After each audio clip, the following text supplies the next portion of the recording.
एक गांव में औरतों के चोटी काटने की घटना हो रही थी। जैसे ही रात होती, चुड़ैल अपने हाथों में खंजर लेकर आती।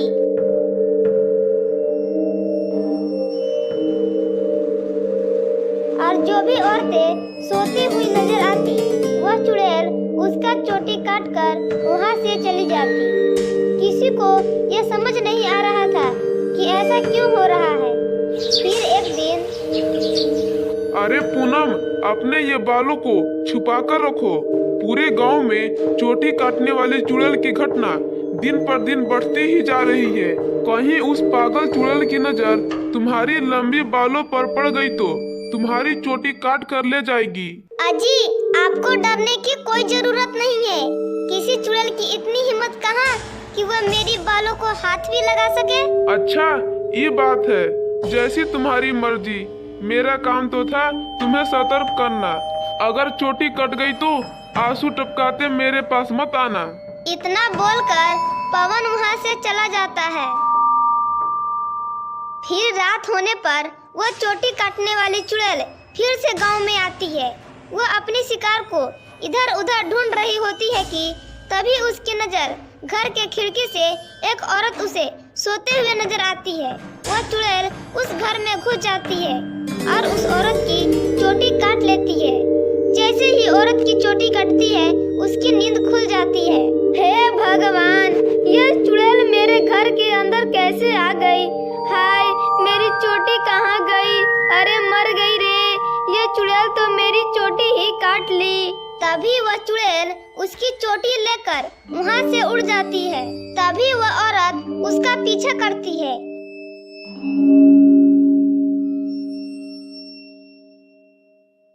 लेकिन वह चुड़ैल कहीं अंधेरे में गायब हो जाती है। तभी उसका पति भी उसके पीछे पीछे आ जाता है। अरे क्या हो गया सविता, तुम यहाँ क्यों भाग के आ गई?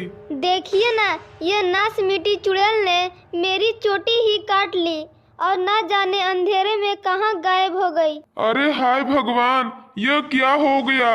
कहीं वे चुड़ैल ने तुम्हें तो कुछ नहीं ना किया? तुम ठीक हो ना? फिर वे दोनों उदास मन से अपने घर आ जाते हैं। अगले दिन सुबह होने पर सविता के चोटी कटने पर पूरे गांव में यह बात फैल जाती है। सब लोग उस चोटी काटने वाली चुड़ैल के बारे में बात कर रहे होते हैं।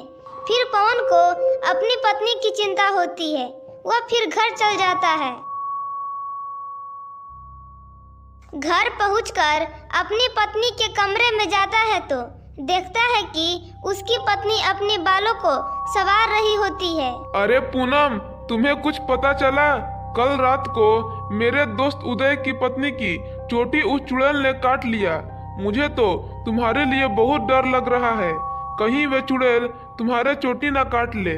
अजी, हमें घबराने की कोई जरूरत नहीं है। आप डरिए मत। मुझे और मेरी चोटी को कुछ भी नहीं होगा। पूनम, तुम्हारे बाल तो दिन पर दिन लंबे ही होते जा रहे हैं। पहले तो इतने तेजी से नहीं बढ़ रहे थे। अचानक से तुम्हारे बालों को क्या हो गया? अजी, मैं अपने बालों को कुछ ज्यादा ही देखभाल कर रही हूँ ना, इसीलिए। रात होने पर पवन सो रहा होता है। अचानक पवन को बाहर से चीख सुनाई देती है।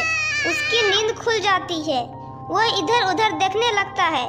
पूनम कमरे में कहीं नहीं नजर आती। वह बहुत डर जाता है। पूनम, कहाँ हो तुम? पूनम, कहाँ हो तुम?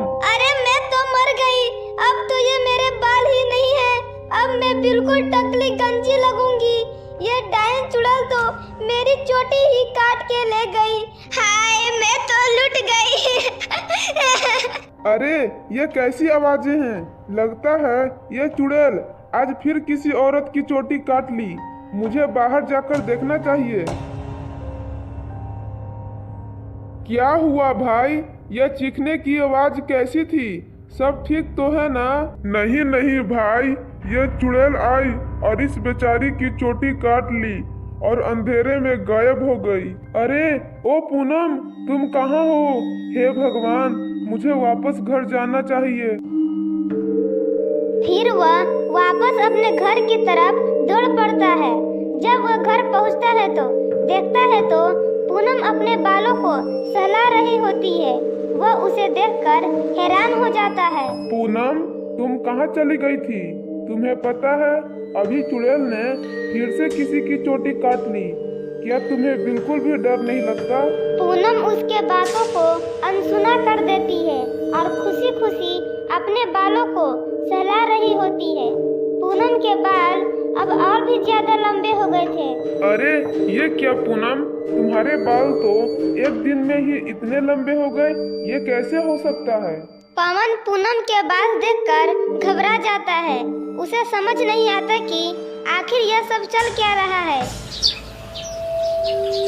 फिर अगले दिन पूनम के बालों की लंबाई के बारे में पूरे गांव में फैल जाती है। सब गांव वाले उसके बालों के बारे में बात कर रहे होते हैं।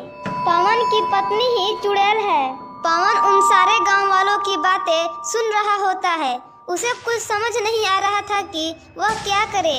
फिर वह अपने दोस्त उदय के पास सहायता के लिए जाता है। अरे उदय भाई, मुझे तो लगता है पूनम ही चुड़ैल है। अरे पवन भाई, तुम ऐसा क्यों बोल रहे हो? अरे उदय भाई, जब जब किसी औरत की चोटी कटती है तब तब पूनम की बालों की लंबाई 2 गुने बढ़ जाती है। और पता है तुम्हें, कल जब औरत पर हमला हुआ तब तो पूनम भी कमरे में नहीं थी, फिर पता नहीं कहां से आ गई। जब ऐसा है तो तुम आज रात सोने का नाटक करना और जैसे ही पूनम भाभी वहां से जाएंगी तुम उनका पीछा करना, फिर सब पता चल जाएगा। लेकिन उदय भाई, मुझे बहुत डर लग रहा है। तुम भी मेरे साथ मेरे घर चलो और वहीं पर कहीं छुप जाना। अच्छा ठीक है भाई, चलो।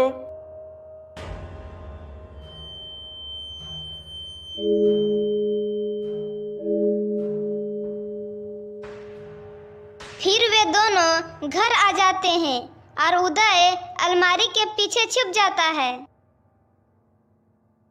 रात होने पर पवन सोने का नाटक करता है। तभी पूनम उठती है और घर से बाहर निकल जाती है।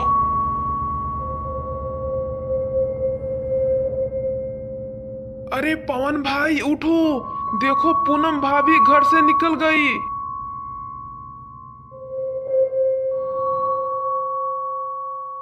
पूनम थोड़ी दूर जाती ही चुड़ैल में बदल जाती है और अपने शिकार के तलाश में निकल जाती है। पवन और उदय की आंखें फटी की फटी रह जाती है। अरे पवन भाई, तुम्हारा शक तो बिल्कुल सही निकला और तुम्हारी पत्नी तो चुड़ैल निकली। उदय भाई, अब क्या करे? ये जरूर किसी शिकार के तलाश में निकली होगी। अगर हमने इसे नहीं रोका तो आज ये फिर किसी की चोटी काट लेगी। चलो इसका पीछा करते हैं।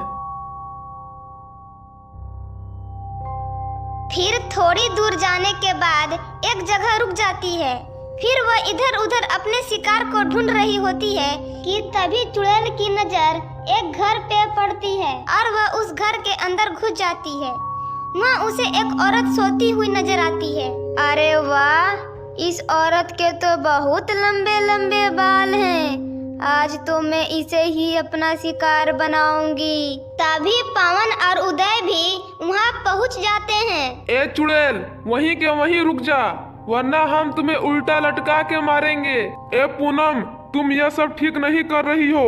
तुम्हें अभी के अभी यह सब रोकना होगा। अरे मूर्ख इंसान, मैं कोई तुम्हारी पूनम मूनम नहीं हूँ। मैं एक चुड़ैल हूँ। बस मुझे थोड़ी और बालों की जरूरत है, फिर मैं चुड़ैलों में सबसे शक्तिशाली बन जाऊंगी।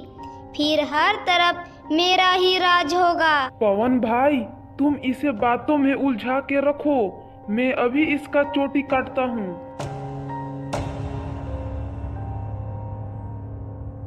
फिर पवन चुड़ैल को अपने बातों में उलझाता है। फिर तभी उदय चुड़ैल के पीछे पहुंच जाता है और उसकी चोटी काट देता है। अरे मर गई रे, ये तुमने क्या कर दिया? तुमने मेरे सारे मेहनत पर पानी फेर दिया। चोटी कटते ही चुड़ैल की सारी शक्ति खत्म हो जाती है और पूनम चुड़ैल के चंगुल से आजाद हो जाती है। उदय भैया, आप आपको बहुत बहुत धन्यवाद। आपके वजह से मुझे इस चुड़ैल से मुक्ति मिल गई। पवन भी अपनी पत्नी पाकर खुश हो जाता है। फिर वे दोनों साथ रहने लगते हैं।